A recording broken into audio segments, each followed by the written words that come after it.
Okey, nama saya yang dikenali ramai di media sosial adalah Danish Eddy. Berasal daripada Kuala Lumpur dan kini menetap di Ceras, Maisuri. Okey, pencapaian saya sepanjang saya buta ni lah dalam karier muzik kebanyakannya ada beberapa lah. Okey, yang pertama, first dalam umur saya 17 tahun.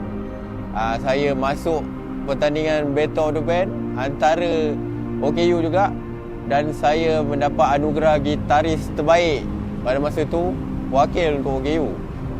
Dan tahun lepas 2023 saya dapat juara dalam Music Post Live TikTok Festival. Dan insyaAllah dalam hujung bulan Januari 2024 kami akan terbang ke USA. Okey, dan itu yang kedua. Dan ketiga, saya dapat dipanggil oleh RTM dalam slot Selamat Malam Malaysia Seniman OKU. Ya. Dan juga satu lagi, yang keempat, dapat juga dipanggil di Buletin TV9 dalam slot Potret Inspirasi. Ikhtiaran saya sebagai content creator lah, of course dia akan berkenaan dengan live dan juga konten lah. Konten ni saya akan buat bila ada masa, berkenaan dengan awareness terhadap orang buta. Sebab apa yang saya tahu, awareness terhadap orang buta ni pada masyarakat sangat kurang. Jadi saya buat untuk beritahu kepada masyarakat luar tentang orang buta. Juga saya akan berkongsi juga tentang ilmu muzik lah, sedikit yang saya tahu. Dan juga saya buat live. Kenapa saya buat live? Untuk menjana saya punya pendapatan, pendapatan dan juga mengenalkan saya kepada lebih ramai orang lagi. Okey, cabaran selepas menjadi buta ni ataupun totally blind ada beberapa lah. Salah satunya penggunaan handphone ataupun gadget. Ni adalah handphone saya. Okey. Handphone ni handphone biasa yang memang semua orang akan ada. Cuma untuk saya, OKU akan menggunakan perisian yang ada dekat dalam ni, iaitu nama dia talkback. Okey, jadi semua benda akan digunakan, semua benda akan dibaca dalam skrin ni lah. Apa benda saja yang korang buat, yang kita orang nak tahu memang akan dibaca, kecuali gambar. Okey, gambar dia memang tak dapat nak describe. Jadi kami akan minta tolong orang lah untuk tengok. Okey, dan yang kedua berkenaan dengan kenal barang. Okey, kenal barang ni contoh. Okey, jam. Okey, jam. Mungkin kalau orang tak biasa dia mungkin tak kenal. Untuk orang buta lah, untuk orang buta. Tapi untuk saya macam okey, ini jam lah, kita tahu jam. Tapi sebelum nak tahu tu, kalau terjumpa contoh yang terjatuh, okey, saya akan pegang dengan apa. Okey, ni jam ni. Dan tahulah jam kita akan pakai dekat tangan, akan pakai dekat kaki. Okey, dan yang terakhir, berjalan di tempat terbuka ataupun tempat yang baru, tempat yang kami tak pernah sampai. Okey, dan kat situ kami akan menggunakan skill orientasi dan mobility, di mana kami akan buka tongkat dan kami akan berjalan. Sambil tu kami akan ketuk tongkat, ketuk kiri kanan, dan kami akan dengar keadaan sekeliling, apa yang ada, waspada ataupun tidak, ada kereta ke tidak, adakah kita jalan di tempat yang selamat ataupun tak selamat. Dan kita kena explore lah jalan sambil tu ke apa. Bukan tangan ke apa, tongkat ni depan ada longkang ke, tiang ke. Tapi kadang-kadang terkena nasib, nak buat macam mana kan. Tapi itulah antara cabaran kami dalam mengharungi hidupan seharian. Okey, permulaan saya menjadi buta bukan daripada lahir, iaitu pada umur saya dalam lebih kurang, ketika usia saya lebih kurang 5 tahun, saya mengidap penyakit eczema. Dan selepas itu eczema tu menjadi kronik.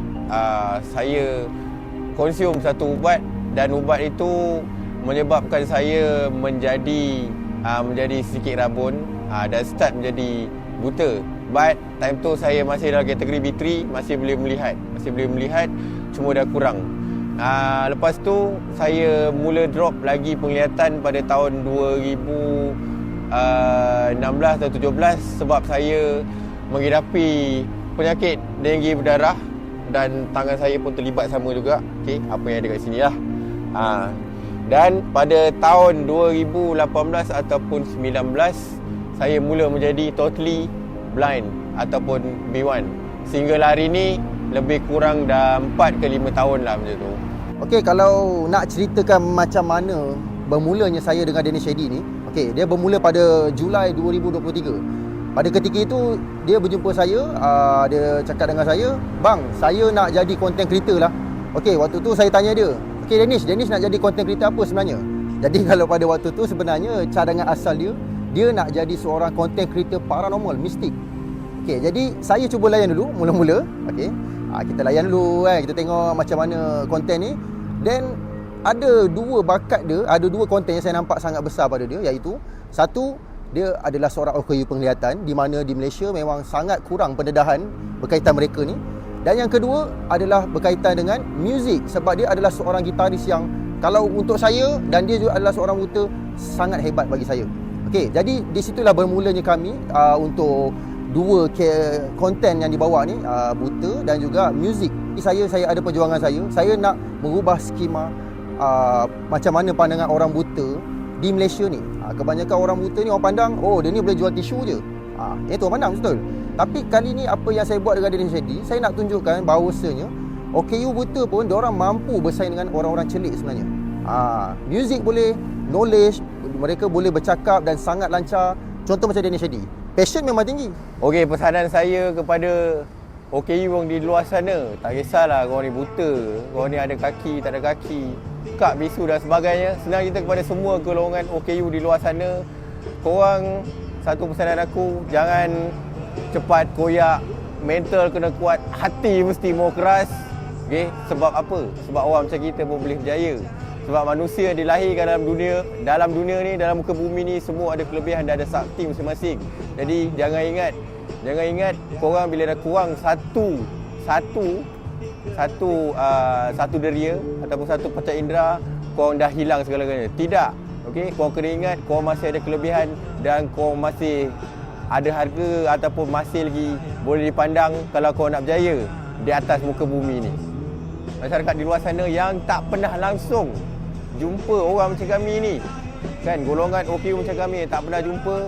Okey, kalau jumpa tu janganlah first kali, jangan ada satu stigma pada kami ni bahawasanya OKU ni tak boleh berjaya. OKU ni hanya mampu minta simpati, tak boleh nak cari duit, tak boleh nak cari makan sendiri. Okay, sebab kita orang ni pun melalui hidup yang sama, rugi hidup yang sama, ada ujian juga. Walaupun kami dah macam ni OKU, bukan tak semestinya kami tak ada ujian. Okay? Dan pesanan juga, kalau jumpa orang macam kami dekat luar, kalau nak tolong, tolonglah. Kalau tak nak tolong pun tak ada masalah. Kami bukan mengharapkan balasan daripada anda semua, sebab kami pun boleh hidup sendiri tanpa bantuan sesiapa. Sebab kami ada satu benda yang kami pegang, iaitu kami kepada agama masing-masing lah. Kami percaya kepada Tuhan dan pada saya sendiri, saya percaya kepada Allah dan tawakal bahawasanya dia akan menjaga dan dia tak kejam kepada hamba-hambanya, dan dia akan hadirkan orang-orang yang baik dan yang boleh membantu lah.